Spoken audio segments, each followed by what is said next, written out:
Hello students, today we are going to discuss the seed development. As you know, after fertilization, the whole ovary convert into fruit body and the ovules which is enclosed with the ovary or with the wall of the ovary that is convert into seeds.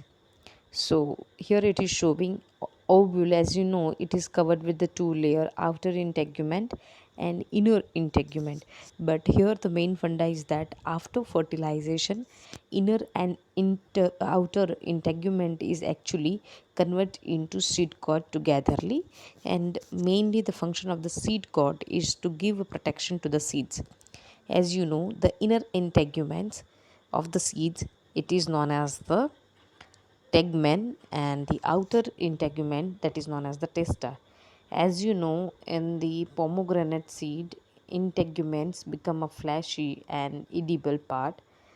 Here there is a small pores which is known as the micropyle. With the help of that, seeds respirate because O2 and CO2 exchange with that, and पहली बार जब seed germinate होने वाला होता है, so from the micropyle end only water is absorbed or enter within a seeds. As you know, the seed coat which is impermeable and hard give a protection to the seeds. So the micropylar is the end which is look like a white dot structure on a gram, and from water is absorbed. As you know, the cotyledon of the seeds which is become a starchy and deposit a protein within that. While entering of the water within that, it absorb and increase in a size. It give a mechanical pressure on a seed coat, and just because of that it rupture, and the future plumule or the embryo develop and arise from that. So the seeds, we can say it is a one living organisms, like we can compare with one living organisms because they respirate.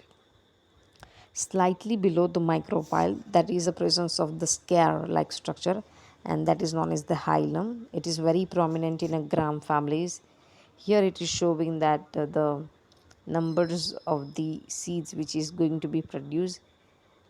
Thousands of tiny seeds is present in orchid, striga, and orobank. Out of this three, striga and orobank is the parasitic one. यहाँ पे number of seeds will never be greater than the ovules. Such a true statement because the ovule after fertilization convert into seeds. The seeds are mainly three types on the basis of its nature. One, those contain the endosperm. They are known as the endospermous seeds. Those without endosperm known as the non-endospermous seeds. And perispermous means the seed having a nucellus, means it remain persistent after the development of the seeds. So that persistent part of the nucellus, that is known as the perisperm. The perisperm is matlab present in black peppers, beetroots, and coffee. Here we see some basic structures about the seeds. Seeds are storing 10 to 15% of water by mass, and it's mostly we are believing that when we store the seeds it is almost dehydrated, but somewhat the 10 to 15% of the moisture is remain in the seeds, which make them unable to live from for a longer period of time. Dormancy is the stage of the seeds in which they are just temporary in a inactivation form. When we store the seeds within our barrel throughout the years, it is remained undeveloped, and as such, it get a moisture, or we are just giving them favorable condition. It start to, or it break a dormant period and start to germinate, and that period where they are not showing any physical activity and having a minimal physical activity to make them survive. So, or not physically, but we can say metabolically, a slow rate of the respiration. Here it is showing that inviability means many time by storing the seeds from longer period of time, many of the seeds are going to be in availability periods, where after giving them after dormancy period we are talking about, कि after the dormancy period if we are giving a favorable condition to them, they are not able to grow again, and that is known as the permanent inactivation period. Okay, so here by dehydrating or from the dormant stage we can use the seeds for the agriculture purpose. As you know, the seeds are a reserve bank for the future embryo, we can say, because it is stored within that, and in any favorable condition it is going to be germinate again. Here we are just overview the seed viability as the time till which the seeds retain the capacity to germinate, so that is called as the seed viability. Oxalis having a few months of its seed viability, lupine seed having a 10,000 years, such a long period of viableness. Okay, and that is excavated from the Arctic tundra. Nilumbo and lotus having 1,000 years of the seeds viability. Dead palms, in that seeds found a viable form. King's Harrod's palace में से मिलाए थे around 2,000 years. Okay, so such a long period of तक वो seeds है that can be viable. What is the advantages of the seeds? Seeds है वो future embryo को protect करते हैं with the help of the hard seed coat, and it is a unit for the disposal, we can say पूरा tree एक जगह से दूसरी जगह पर नहीं जा सकता है, but with the help of the seeds it can be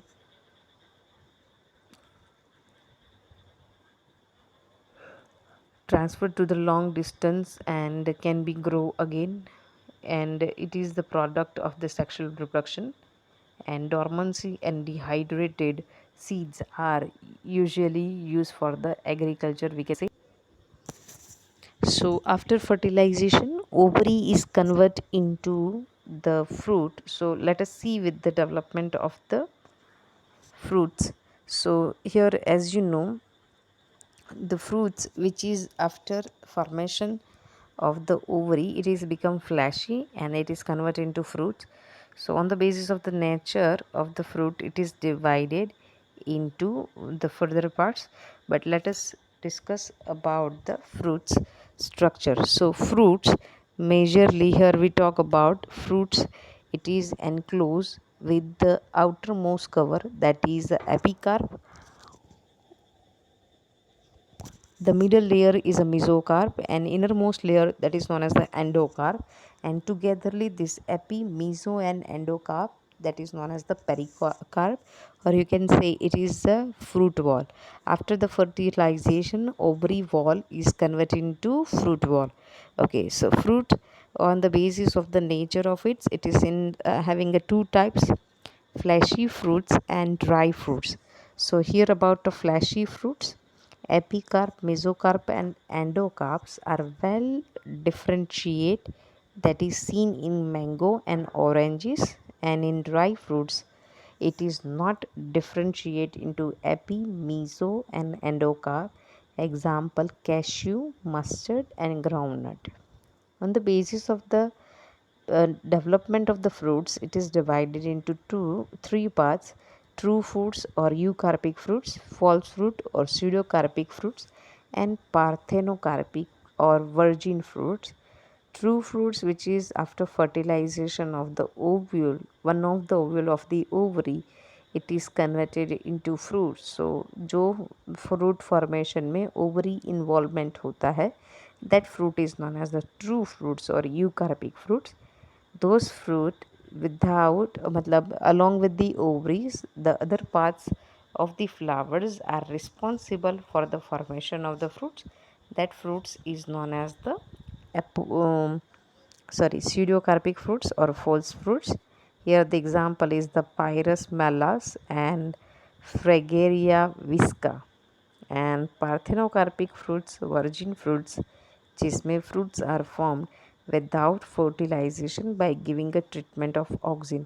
Means as you know, auxin is the growth promoter hormone, तो ऑक्सिन का स्प्रे करके हम लोग फ्रूट को डेवलप कर सकते हैं. तो it is a one most advantage is to get yield of the seedless fruits, and that is the Vitis vinifera, जिसके अंदर Vitis मतलब they are talking about the grapes. So Vitis vinifera, that is going to be developed without fertilization, so that fruits is known as the parthenocarpic fruit.